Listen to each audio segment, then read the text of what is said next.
Well, Jack, we've dusted off the cobwebs, we pulled it out of storage, it's time for another Plinketto. Woo! You know, Jay, I'm always happy to drop by for a Plinketto.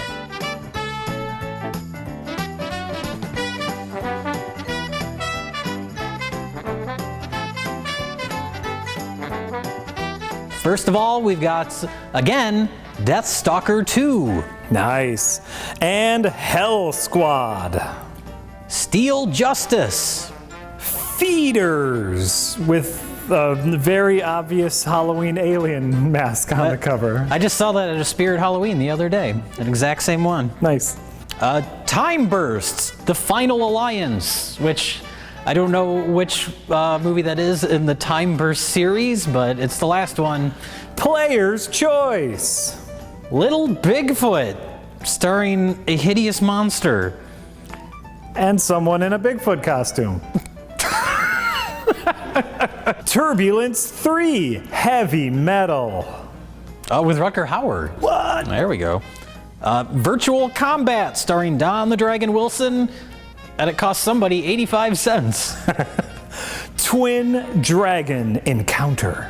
Now you're responsible for that one. Where did that come from, or how did you even hear about it? I saw a clip somewhere. I think I bought that for the studio 5 years ago at this point. It was like right after we started Best of the Worst. And it's twin martial artists from Canada, I believe. And our last film, Alien Warrior. Yeah. So now is the time where one of us goes up and drops the ball. So let me know what I land on. All right, Plinketto. All right, drop number one.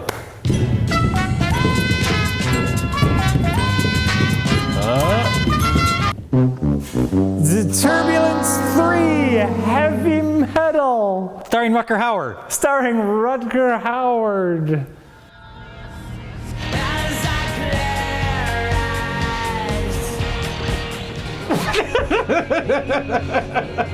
I'm sorry, what?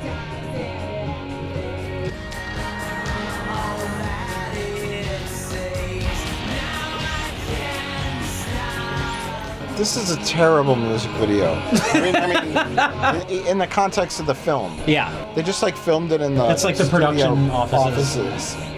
And they just keep going to negative. Like they should have pumped some money into making a crazy Marilyn Manson-esque video. All right, Turbulence 3, Heavy Metal with Rutger Hauer, not starring. Oh. Just with. I could be wrong, but I think Turbulence, the first one, was a theatrical movie. But this one has Joe Mantegna, who you always want as the headliner of your film, taking terror to new heights. We've got did you ever see John Carpenter's Ghosts of Mars? This looks like the main bad guy from Ghosts of Mars. Oh no. Slade Craven, rock superstar. Fuck yes. And reigning king of death metal, which is in capital, death metal is capitalized. Of course. Has planned a concert unlike anything the world has ever seen. He'll be performing for a cargo load of lucky fans on board a 747 jumbo jet as it flies from Los Angeles to Toronto. The entire spectacle will be broadcast on the internet via web music video network ZTV. I love it. Movie of the year.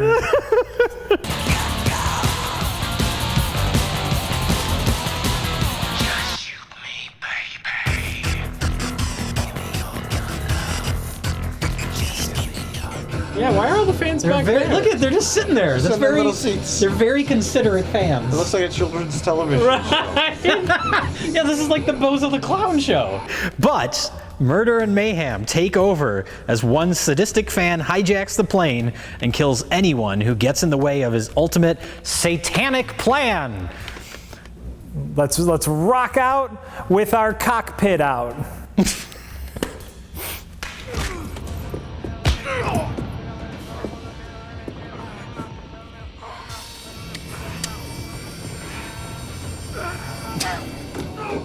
Whoa!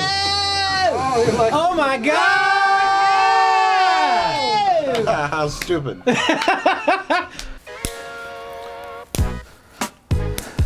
Well, Jack, Here, you take this. Because I gotta check something.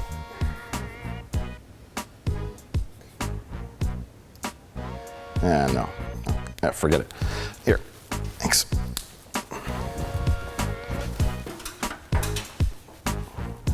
I'm afraid of heights, Jack. I'm afraid of heights, and I really, really have absolutely no interest in dropping the ball again on the Plinketto board. It fucking sucks, actually. That's great, Mike. I'm put in the position of randomly selecting the video that we all watch. If only there was someone else that could do this shit. It's a fucking nightmare. Okay, I want to get Little Bigfoot. Dun, dun, dun, dun, dun, dun, dun. Oh my God. I got it! Little Bigfoot! I got it! How did I do that?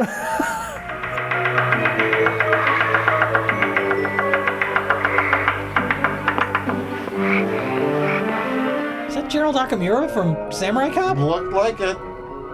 That's a surprise cameo. If so. It is! Oh my God. What? Why would you cast him in a movie where he's not doing like karate stuff? You fucking racist. Let's. Yeah, Jay. Only Asian. I'm talking about all his other roles in other films. When Rich is calling you a racist, that's a problem. Well, our second film we're watching today is called Little Bigfoot. Everyone needs a secret friend. That's not always true. Kids, if someone says that they're your secret friend, tell your parents. Immediately. Right away. Immediately. Especially if it's a man that looks like this.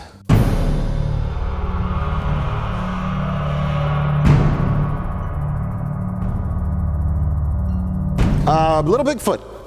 It appears to be a film about a little Bigfoot. It looks like an Ewok mixed with a Bigfoot. Sure. I'm assuming it's going to be a child Bigfoot. That's my guess.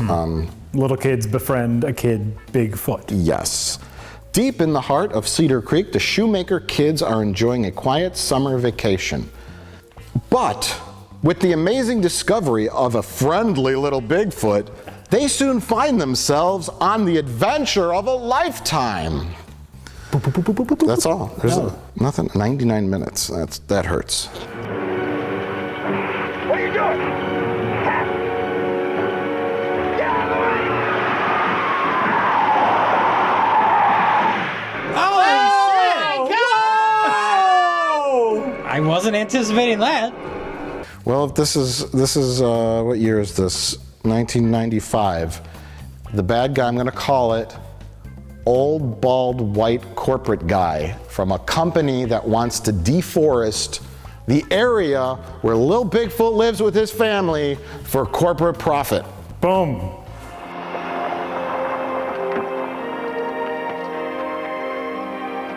Oh, this is him. Mr. Largo. Oh, snakeskin boots. He does not like nature. It's a bald white guy. He's got balls in his pockets. All right, well, those are 2 movies, and you know what? It's time for the third drop, Jack. Yeah. Third drop, and I'm feeling so lucky. All right, I'm gonna do it.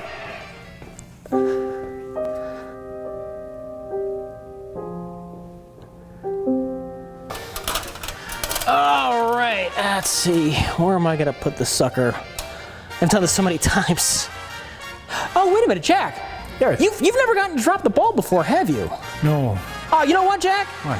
You know what? You just come up here. I'm just gonna let you have. Oh shit! No! Oh, wait, does that count? Does that still count? Fuck. Yeah! Feeders! All right! Woo! All right, let's go watch it. Feeders! I dropped the ball. I dropped the ball. Feeders!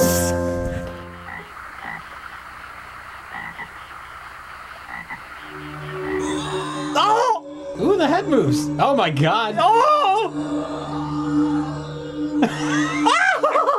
I love it! These little guys are great. Oh, look at the Evil Dead alien vision. Feeders. Earth was just an appetizer. Out of the sky and onto your throats comes a life form more terrifying than anything you could have ever imagined. Plunging the world into a nightmare of apocalyptic proportions, Derek and Bennett are two weary travelers en route to the East Coast when their vacation is interrupted by a UFO sighting and a deadly encounter with small flesh-eating beings who begin a siege on the forest and nearby community, feeding on any living thing in their path. Derek and Bennett must fight for their lives and find a way to survive the unexpected horrors that await them, filled with many stunning visual effects and the terrifying visitors themselves. I think I found, I'm gonna guess that there are no stunning visual effects. No, I'm starting to get a terrible feeling this is gonna be like Things. Stunning can be bad. Stunningly bad, yeah.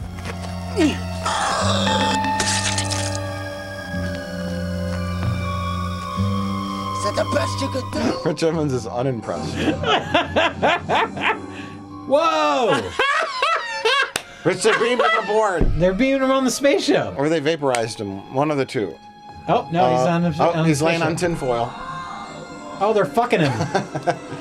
Derek and Bennett stumbling around the woods with these horrible puppet aliens.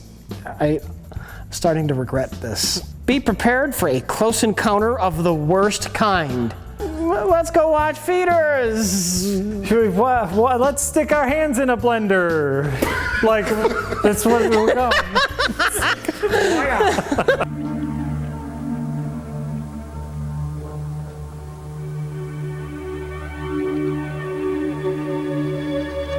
Oh my god. I'm blanking on your name, dude. Yeah, no, it happens. It's like Jim or something. It's John? like, well, Something with a J. And on today's Best of the Worst, we watched 3 movies. And the first movie we watched, Turbulence 3. Mike, tell us about Turbulence 3. I was just about to do that to you. Oh, fuck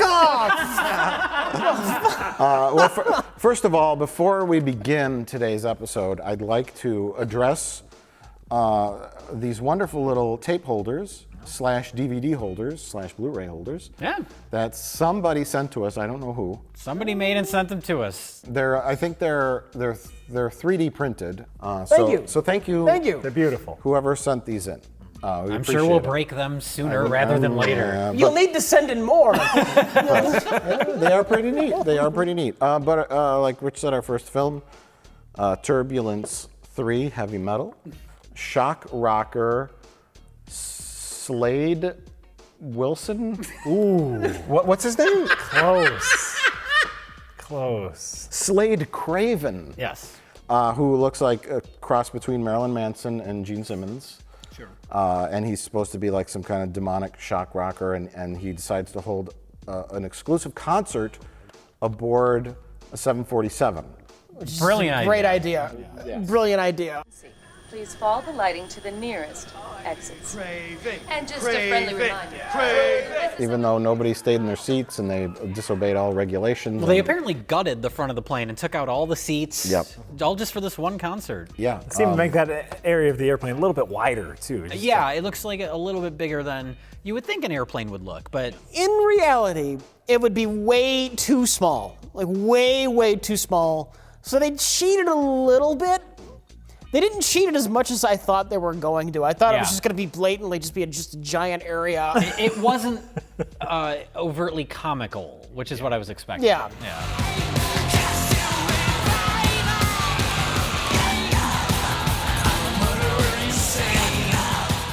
This is lyric, I'm literally insane. But I like that. That's a high premise. That, you know, rock concert on an airplane, there's turbulence, there's Satanists, there's terrorists. Well, what we should point out is that this movie is a little time capsule of a very specific period of time, which is post-Columbine, pre-9/11. That little window of just a few years when Marilyn Manson was super popular, and you could still find tons and tons of box cutters all over airplanes.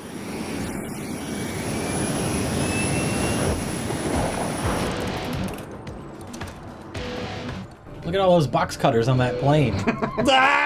In this pre-9/11 movie. They were just all over the place. Planes were littered with box cutters. It's very easy to sneak a gun on board. You just sneaking guns on? Well, I think it's supposed to be comical when like they're doing the metal detector thing, and the guy's obviously covered in metal. But from a modern perspective, the incredibly lax security at the airport. Yes. Are you saying things are lax at LAX? Well, we got hackers, we've got government agencies, the FBI, and then we have a Satanist who is on board. He sneaks a gun on board because, again, pre-9/11. And coincidentally, this satanic cultist looks exactly like our Marilyn Manson knockoff. Yes.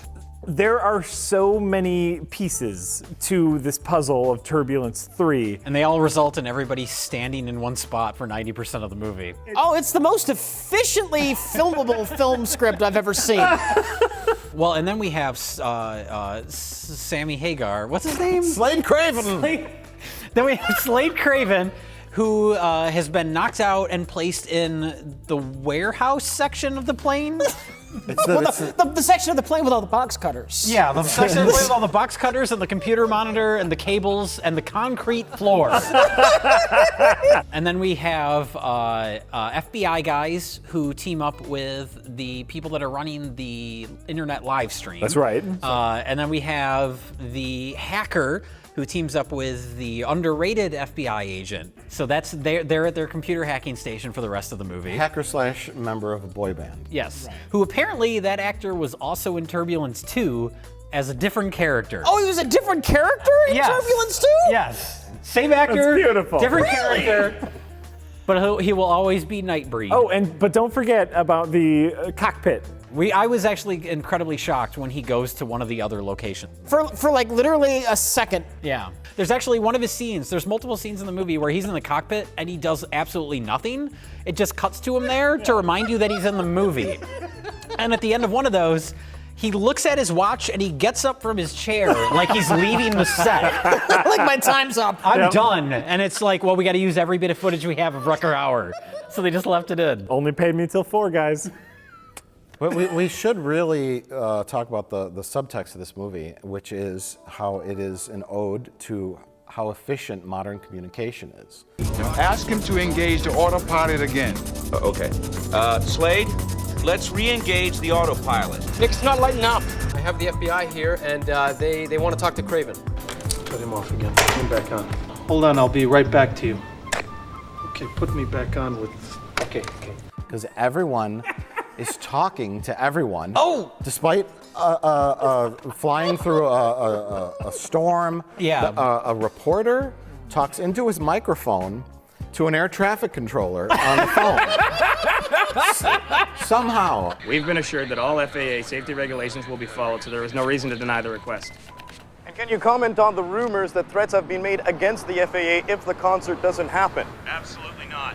There haven't been any threats. Is he talking, making a phone call with his microphone? Yes. Yes. My brain couldn't process what was happening. Who's this? Hey, this is Nick.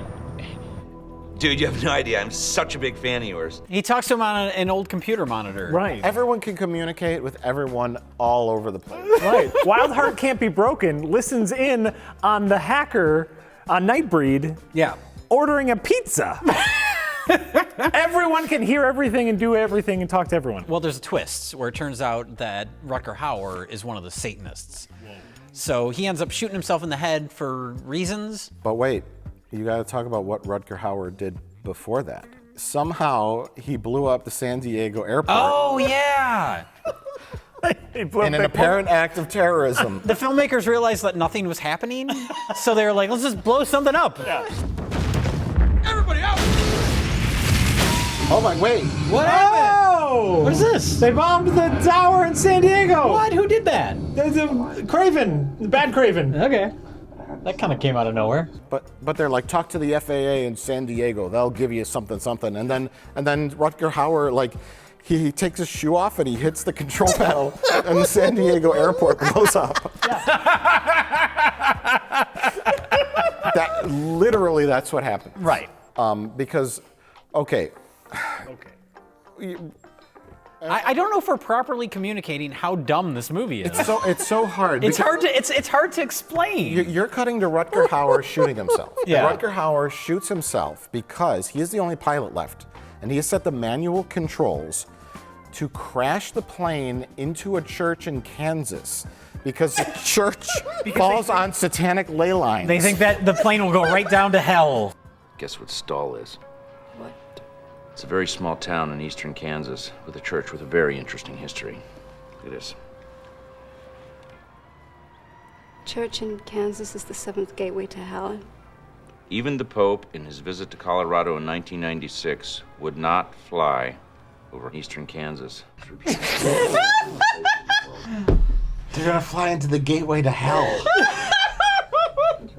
This really does just keep getting dumber. This is getting weirder. I was going to say it's getting weirder, not dumber. But it will only fly into hell if 10 million people are watching the live stream of fake Craven the Hunter crashing into the church. And luckily we have like a digital counter of how many people are watching the live stream. And once it hits 10 million, I guess it just stops working and it just kind of blinks. Yeah, that's their goal. But there is a brief period of time where our rock star is not performing and their views are going down. And it's accompanied by a slide whistle. The video is almost over and we are losing viewers. What it really needed for the Slave Craven role is someone way more over the top than whoever this boring fuck was. It would have worked if the twist was he was kind of cowardly and nebbish in reality when he's not doing his serious character. When he's not playing his goth rock and roll. Yeah. If he was like, because we didn't think that he was going to become like the action star, which is kind of what he becomes. Like he's the one who has to end up landing the plane. He fights the fake him at one point. Interesting enough premise, bizarre premise. Yeah. Just executed in the worst possible way, but also, strangely enough, in the best possible way. Because it could have been very annoying, but it became so bad that it became it was so entertaining. like the hacker stuff. They didn't try to make it look cool. that was it was so bad. incredibly lame and stupid the whole way through. They look like they were on like the Friends apartment set. Like, do you know what I mean? Like it should have been dimly lit. Hackers always like are in the dark with the smoky lighting. Yeah, and, you know. and they didn't have like the camera constantly swirling around. It was just like. It was a flat shot of them just typing on a keyboard, which I'm sure is what real hacking looks like. Sure. But yeah, do something to make it interesting.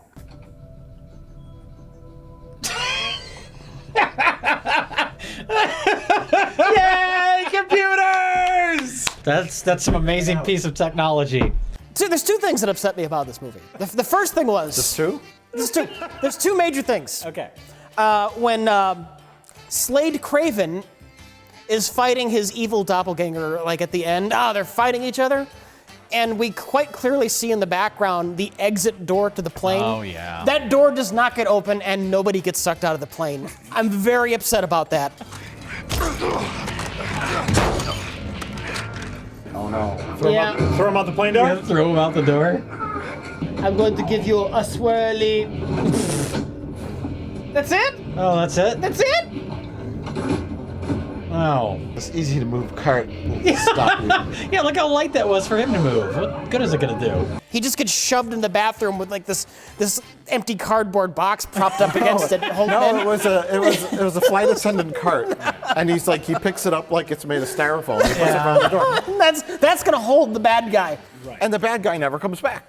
The second thing is, at the end, when the pilot's dead and they have to land this plane that's set to crash into this church, I was so ready for the hacker to hack the plane. No, the new problem is the plane's on autopilot. Yeah. Now someone's got to figure out how to If only we had a hacker and we know how this is gonna end. So now the rails. Do you think the hacker's gonna control the plane with the computer? He's either gonna control the plane with the computer or he's gonna tell him, I have to hack the plane, I know how to land the plane. Hit this button. What's the dumbest thing? The hacker actually takes control of the plane. Yeah, that would be the dumbest if he literally hacks the plane. Who's gonna man the plane?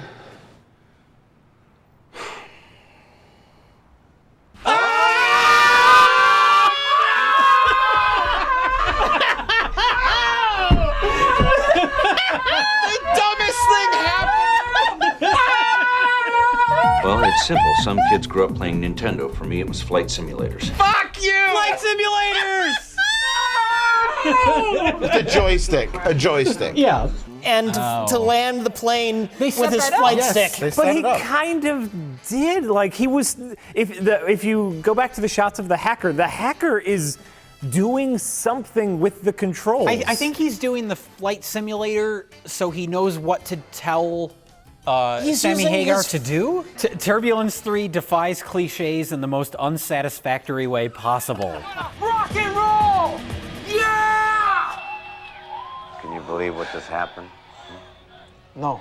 No.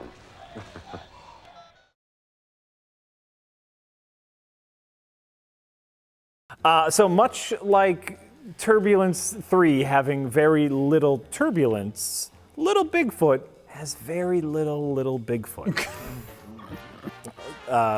Mom, older brother, main kid, younger sister, dog, and alien-like creature.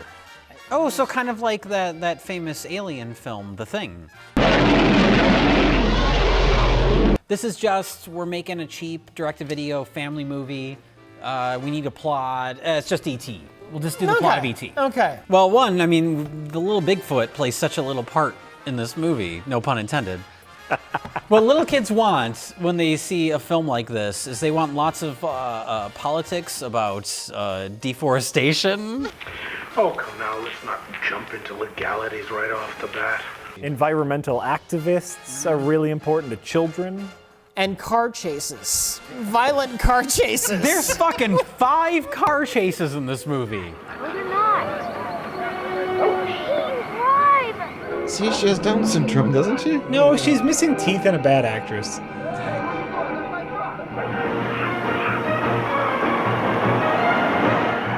She just drives off a cliff. I didn't know how to drive!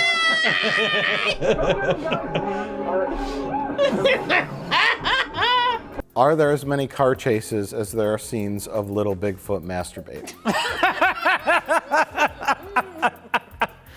He's a wild animal, that little Bigfoot. Someone in the creative process of this movie made a mistake, and they didn't realize that any close-up of little Bigfoot, it looks like he's in the process of masturbating and having an orgasm. Well, and maybe part of that is his animal noises kind of sound like a monkey, and it kind of sounds like he's enjoying himself. He's constantly doing this, too. Yeah. And his hands are below frame. Can you do that again? No, make more like the masturbation face. There you go. Put your hand under the table, though. And Yeah, no. I'm not giving you that much ammunition. It's okay. You have enough That's okay, to work with. digitally zoom in. I know. You've Just given like we'll us have to do with little Bigfoot. You've given us enough. At the beginning of this movie, little Bigfoot and big Bigfoot are out in the woods. These loggers see them and shoot at them. After a car chase. They shoot at big Bigfoot and they injure big Bigfoot, who sits in a cave on the ground for 90% of the movie. With a horrible gunshot With a gunshot wound. It's like Tim Roth in Reservoir Dogs, just laying there bleeding out. Yeah. And then in the town, we're introduced to another character who is an environmentalist veterinarian. Yes. Environmentalist first, veterinarian second. Which could come in handy. You would assume that were conveniently, except the veterinarian never meets up with Mama Bigfoot. Well, we'll get to that. This is like... It's like blue balls. it's little Bigfoot blue balls. It's the perfect setup. I love animals. I love nature. I'm a veterinarian. I know how to fix animals. Yeah. The blue balls part, Rich, is even further expanded. When the 2 little kids and the dog and you little got Bigfoot. blue balls with the 2 little kids and the dog? No. They go in the cave and they get Mama Bigfoot out of the cave. They make that fucking thing get up and limp along. in the woods. And then it tries to rest on a log, and the log collapses. It's like insult to injury.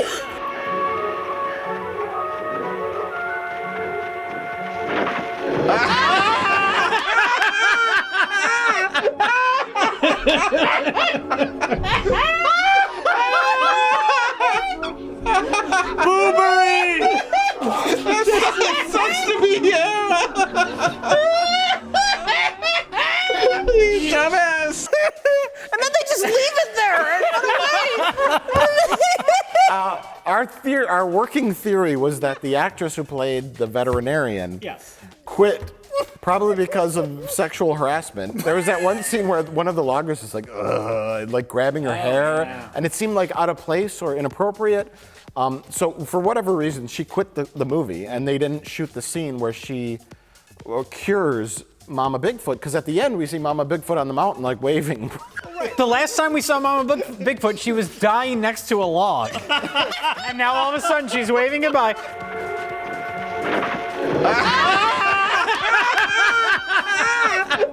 And the last time we saw Little Bigfoot, he had his foot caught in a bear trap. Yes. But now the next time we see him, they're just waving goodbye like everything's okay. The off-screen gunshot from the hunter with the eye patch. Because there's a hunter with an eye patch. Who's aiming at Little Bigfoot, and then we hear a gunshot, and then the guy from Star Trek The Next Generation comes out, and he's like, all is well. Yeah. Little Bigfoot got out of the bear trap, and Mama Bigfoot managed to cure herself of her gunshot wound, and is on a mountain. The big feet, the magic. It seemed like there was like 25 minutes of footage that just is missing from the movie. It's okay. Little Bigfoot is fine. They never befriend Little Bigfoot. No, but Little Bigfoot comes back to their house, and then they're like, get fucking lost. And they send it back into the woods, and then Little Bigfoot is like, the hunters start going after it, and they're like, oh, we gotta save Little Bigfoot. And they're like, why don't you just let it in your house, and then he'd be fine. Could have hit him in the closet or in the basement or something. Yeah. No, they're gonna bring the vet back. Yeah. Get out of here! Come on! Get out of here! Wait, why is this happening? Because that scene where you yell at an animal when you want it to leave happens in movies like this. Why? This came out of nowhere. But it happens immediately. They just jump out of the truck. He's like, get the fuck out of here! We're like, what's happening? He's like, I hate you. He's yelling, I hate you. Go away. It's supposed to be an emotional moment because he really doesn't hate him. He No, loves he's saying that to try and make him go away. This happens after a 12-year-old steals a truck. Steals a truck to make him escape in the first place. And none of which has any bearing on the outcome. It's just this, they steal a truck and they didn't need to. Yeah. Right. But also, like, he's never established a relationship with Little Bigfoot. We don't know if he loves or hates Little Bigfoot because he's only known him about 2 minutes in the movie. They did the scene where mom says, I'm going into town. They let Little Bigfoot into the house, and they go, bond. And he does wacky things. Yeah, and this is TV, Little Bigfoot. TV, you know, and then they have bonding moments. Let me show you my baseball cards. Let's play baseball in the backyard. And mom's coming home. Let's hide Little Bigfoot. You know, none of that shit happens. Yeah. Little Bigfoot is a lecherous wild animal. It's a midget in a costume that just wants to masturbate. That's all I kept thinking about during the movie. Yeah. Because it runs like a bow-legged dwarf. And you know it's a little person. It is. It's a little person in a costume by the way You never it's buy run. it as an animal. You never buy it as an animal. Yeah. Like E.T. you bought as an alien. Right. You never buy it as an animal. You just know it's a midget with beard stubble in there who Right. just No, wants to it's- have a cigarette break. It's a working actor in there just going, I gotta wear a fucking monkey suit today. Yeah. Absolutely. And Yeah. you can just see him hopping around and doing monkey stuff in a Bigfoot outfit. It's ridiculous. And he's hot. It's summer. He's pissed off. He's probably not getting paid very much. Well, to be fair, I mean, there is that personal bond in that they give Little Bigfoot a name. Yes. They name him Bilbo after Bilbo the Hobbit, which in this movie, I guess the Hobbit is different than in our reality, where the Hobbit is a book about, hobbits and fantasy. Right. The kid's looking at this book called Bilbo the Hobbit, and it's like the mom made it. It's like a bootleg of the Hobbit, and she didn't remember the story, so she just made it about a little monkey man. Again, Bilbo the Hobbit is a monkey. But it can't just be the mom, because the veterinarian also knows about like the hobbits on the mountain. Oh, okay. So this is just an alternate reality where hobbits are little ape people. I guess. Apparently. Unless Tolkien named hobbits Hobbit after some kind of super old kind of folklore thing that we're unaware of. Yes. Bilbo's small, we'll call him Bilbo. They think he's a hobbit. I don't know. That's the amount of thought that went into it. Hobbits, like what, like Leprechaun or something? What's that from? I don't know. Whatever. They're small, right? Roll the cameras. His name's Bilbo. Right. Well, and again, like that's why like this was such an easy movie to write. Little Bigfoot gets separated from Mama Bigfoot. The plot of the movie is to get him back home. Yeah. Boom. E.T. ripoff. We're done. Paycheck cashed. You have that costume, right? The costume, is there. It's pretty good. Yeah. The articulation of the mouth is better than I was expecting. Set up cutesy scenes with the kid, and the kid teaches Little Bigfoot to ride a skateboard, You take him trick-or-treating, and you put a ghost thing on him. That's a very original idea. Hey, how about that? Wait a minute, I'm checking with my lawyers. No, that's too close. That's too close. Okay. No, I mean, maybe the original script had more of that, and then once they got on the set and they saw that the little person in the Bigfoot costume just kept masturbating, they had to, write him out of his own movie. Or maybe the little person could only be in the costume for 4 minutes before he suffocated. Oh, fuck! I thought older brother and veterinarian. Older brother was gonna pine after veterinarian, and she was gonna be more like cutesy, liking the littler boy. Sure. Not a relationship thing. Not a but, relationship where thing, he's but got a crush on her. He has a crush, yeah, and then she kind of says, maybe someday you'll be a heartbreaker, and then kisses him on the cheek. A Goonies moment. Yeah, exactly. And it just all just collapses. House of Cards. I guess in order to have a house of cards, you have to build it. Right. This is just a pile of cards on the Someone table. opens a card box and just throws it. Mushed them around the table. And here you fuckers. Watch a midget jerk off in the woods. And a little girl with Down syndrome try to act. I'm in foul memo. 90% loggers and logging law, 9% kids getting arrested. Oh, is this a pie chart now? And 1% Little Bigfoot masturbating. What is the largest chunk of this pie chart? Loggers just logging.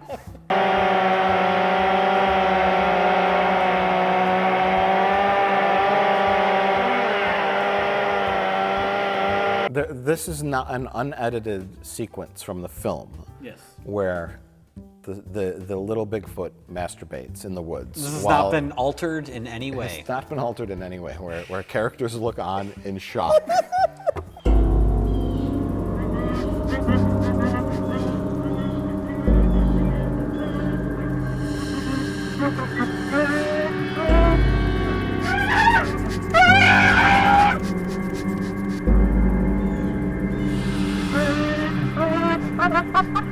Little Bigfoot. We're done with Little Bigfoot.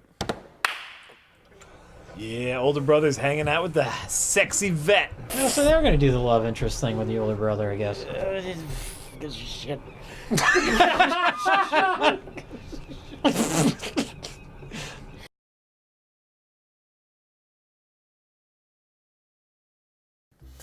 All right, well, our final movie of the night is Feeders, and Jay, you like incomprehensibly weird stuff, so why don't you tell us about Feeders?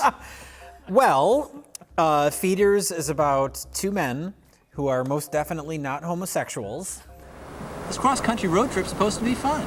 Yeah, it'll be a lot funner when we hit the Atlantic Ocean and I can watch all those babes in those skimpy suits. That are traveling across the country just on a fun road trip, and they end up in Pennsylvania. And their fun road trip is about taking pictures of damaged property. Yes, they find a place that's been flooded. That's a great time. What does that have to do with anything else that happens either? What does anything in this movie have to do with anything ever in any scene? But they end up in Pennsylvania, and some aliens land there. Some very tiny little aliens that, even though they have some scientific things like utensils, they still just devour people like little critters would or something. And the rest of the movie is them being chased around or running away from the feeders, which are the alien critters. And that's it. That's the whole movie. Yeah. All right. All right. So was now a it's fine time episode. we pick best All right, worst. thanks for stopping by.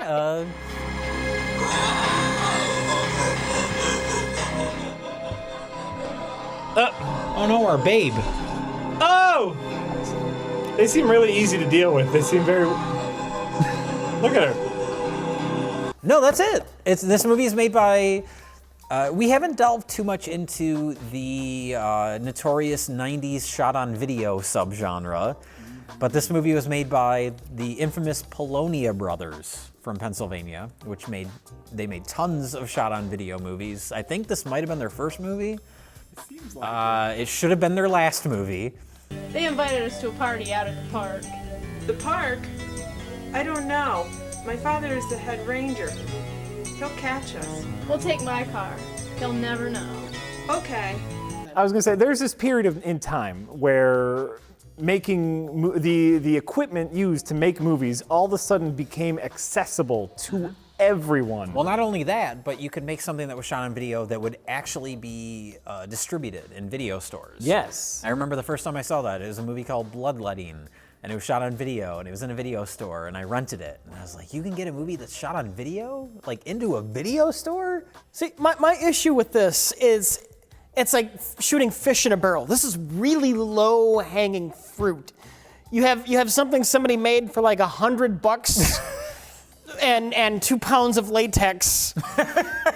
And of course this is going to be terrible. There's no way this is going to be anything but terrible. Well, some shot-on-video movies have some production value, but this one feels like it's a notch above like someone's home movie.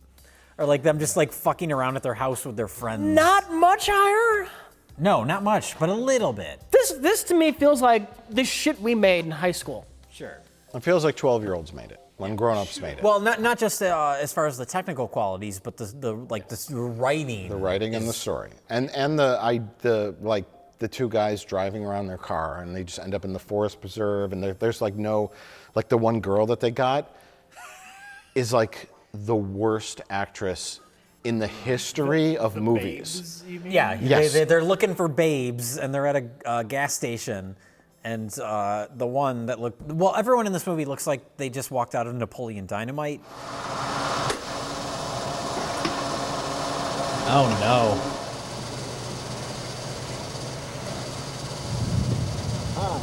Hi, what are you doing? Oh. Wait, where'd she go? Where'd she go? They're talking. But... What are you smiling about? Women! I just set us up with some girls. Oh no, you're kidding. It's more fun for me, I think, when people who should know better and should be more experienced make something incomprehensibly bad. Sure. Rather than just some jackass who has a camera. Of course it's going to be shit. Well, the Polonia brothers, Rich, they have a large filmography. They made many, many movies after this. They made what I guess is highly recommended, more so than Feeders, which is Feeders 2, Sleigh Bells, the Christmas-themed sequel to Feeders, which has been recommended to us multiple times. It was really important to me that we see Feeders first, so we wouldn't be confused with the story of Yeah, Feeders 2. exactly. There's a lot of intricacies to the plot and the mythology of the aliens. Like, what if they mentioned those babes in Feeders 2? Like, we wouldn't know what they were talking about. Oh, Mike almost had an emotion. and then it went away. This is the stupidest thing. I hate this movie. Thank you. Yeah, no, it's god awful, and it's almost god awful beyond even like using 1% of my brain to even like form words to speak about it. But I mean, of course it's going to be god awful, and why even spend the time watching or thinking about it? If If an 8-year-old made it, I would say that's cute. Sure. Yeah. It's that bad. Another blood drips on the hand. Holy shit! Wait, he's still alive? Yep. Okay, they have a UFO, flying saucer, like a little computer graphic of it. Yeah, Like there's some kind of program that's super cheap. Right. And then the aliens, they look like little grays, right? Yeah. Little gray alien. And then, but they also are like monsters They're that devour. eat you. They're like critters. It's so bad. It's like their friend had made a couple of puppets. Well, let's use them in a movie. That's probably exactly what happened. My real question is, what is wrong with Pennsylvania?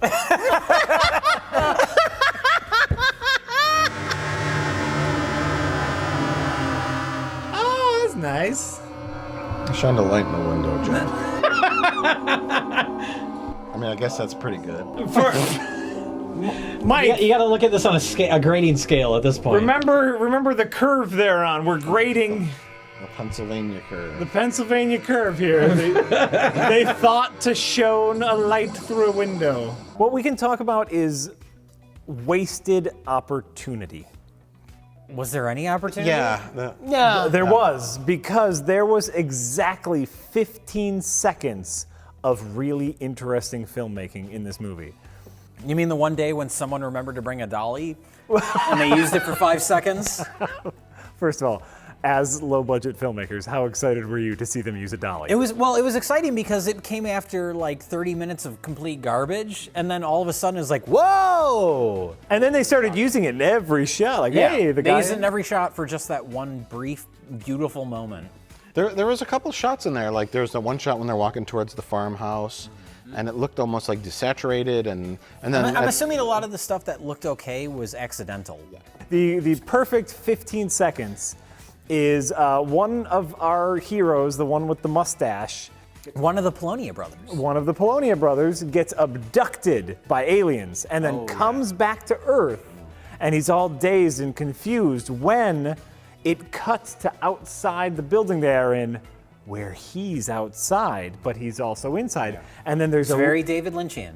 David Lynch likes to have kind of like doubles or like multiple personalities. Sure. Well, and it throws you off, and it created, like I said, 15 seconds of creepy imagery, where I thought that this was going to be a big deal, but they just Well, the exciting part was when one of them went outside to fight the other one, and we realized, oh, these are twins.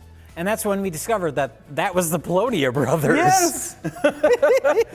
But it's like, if you have that access to, like, you guys look exactly alike, and now there's a clone of you, utilize that, but they just fight for 2 seconds, and then that's it. Yeah, as it is, it has no relevance towards the little story the movie has. No. Why did they clone him? Because they had a twin. Because they had twins, yeah. Why fight them? Uh-oh. Oh, he's the alien. Wait.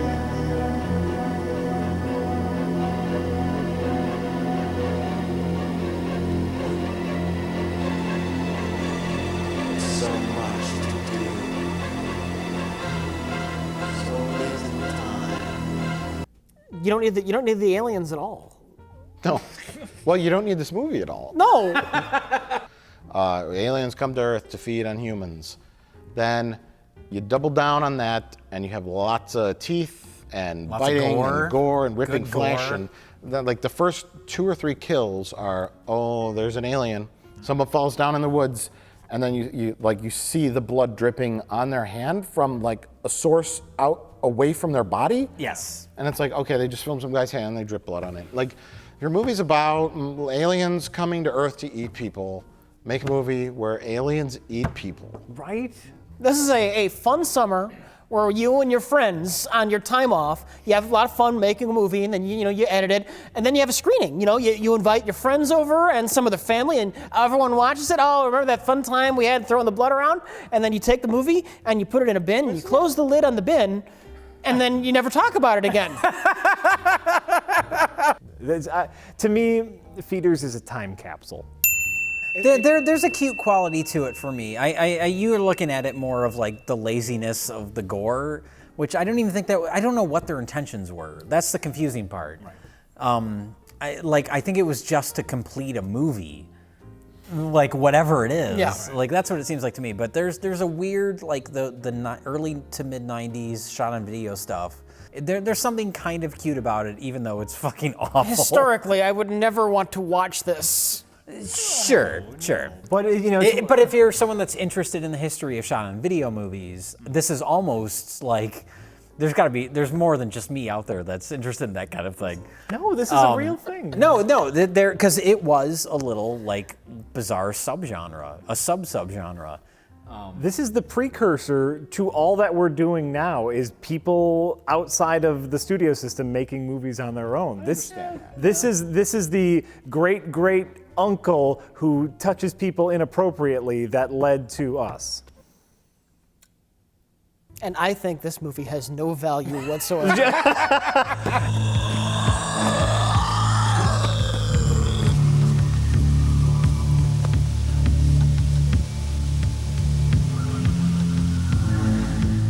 You got two guys who have no right to make a movie. They finished it. It was in stores for a while. It is now sitting in front of us, and we watched it. That's amazing. I'm not saying the movie's It's a time good. capsule, and that's kind of all it's noteworthy for. It's also hot garbage. Well, this has a historical note in the fact that it captures that weird era of the Midwest where it was the mid '90s, but everything still looked like the '80s. We got high-waisted jeans and bad haircuts and wood and everyone paneling. had dirty tennis shoes. Everybody looked awful.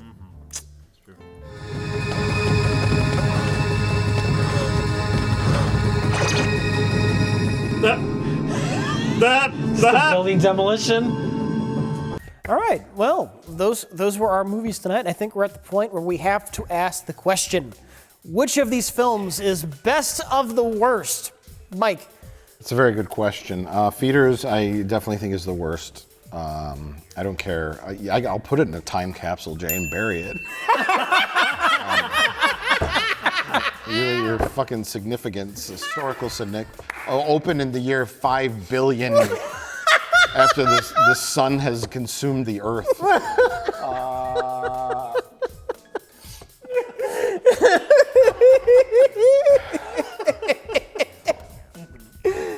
I think I'm going to go with Turbulence 3 Heavy Metal as my pick for best of the worst, mainly because the movie itself is bad and nonsensical, and I've never seen anything quite like it before.